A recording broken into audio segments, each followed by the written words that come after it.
Consellera, demana vostè col·laboració, cooperació, d'acord?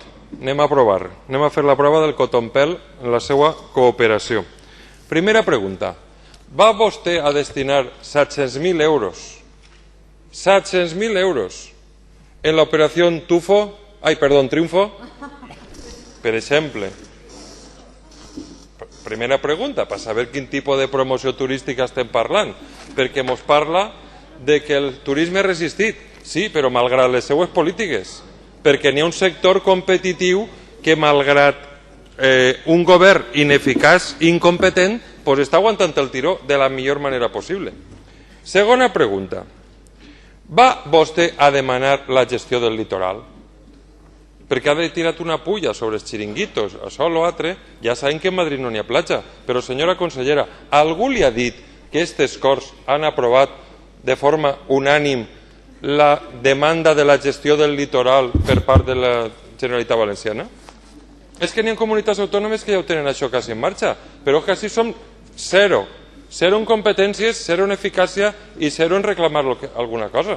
Va demanar vostè la gestió del litoral i, per tant, en comptes de culpabilitzar a uns altres, va vostè a responsabilitzar-se de la gestió del litoral?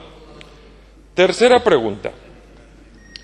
Me'ls pot contar avui i així, i tots tenim ganes d'anar-me'n a dinar, jo tinc un dinar ara en Valencians pel canvi, però mira, així estem. Què va parlar vostè en el senyor president de Ryanair, Michael Cowell?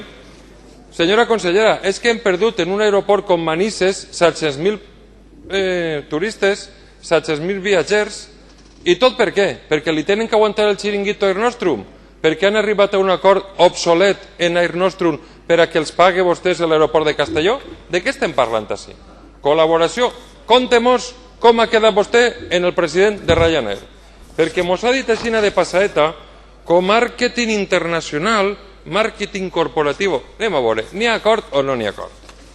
La major operadora de low cost del món, que té landing però no té base en Manises, i Manises ha perdut el 25%, l'Altet afortunadament només el 3%, perquè té base Ryanair. Què va fer vostè? Va parlar amb ells, digue-mos.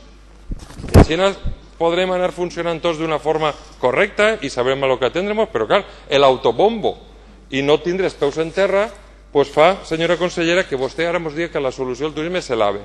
Però si quan vostès se'n van anar a Màlaga, se'n van anar a Valladolid, així no va vindre, senyora consellera, així no va vindre. A veure, en el 92 va anar a Sevilla i a Madrid, després va anar a Màlaga, després a Valladolid, però és molt bé, i així què? Doncs és el nivell que tenim, però en l'autobombo doncs anem a lo que anem, a ser els últims i el pelotó d'estorpes. I li faig una proposta, perquè vegi si m'interessa el turisme. Parla de paradors, de Morella, però mire, tenim un dels elements més emblemàtics de la història de la humanitat, que podia ser un element de dinamització econòmica en una comarca castigadíssima, la que Parc Sagunt representa, que per desgràcia no s'ha posat en marxa, és una pena que això no s'hagi posat, que és el castell de Sagunt. Demane vostè la titularitat, a l'Estat, i muntem el que és Sagunt, excavem-ho com toca, i posem en valor tot un patrimoni de la humanitat, un patrimoni important al servei de la història, del turisme, del comerç i d'una gran ciutat com és Sagunt.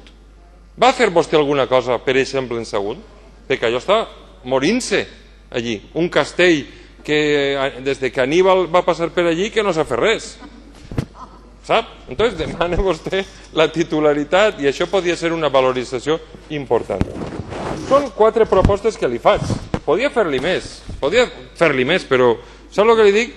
Que jo ja me canse perquè contar el mateix discurs de fa 6 mesos i així, doncs mire, el llibre d'actes de sessions de la compareixença de la consellera el 22 de febrer, ahí està tota la meva explicació, en propostes impositiu. Mire, fins i tot vol que li diga una de les visites i de les presències turístiques més importants d'aquesta ciutat. Ja ho vaig a dir. Els Erasmus, no diu vostè res de tot això. Som la segona universitat europea que té recepció d'estudiants de tota Europa en el programa Erasmus. I això no diu vostè res de tot això. pues bé, jo crec que és un factor interessantíssim, molt més interessantíssim que algunes coses que vostès fan. Com lo de...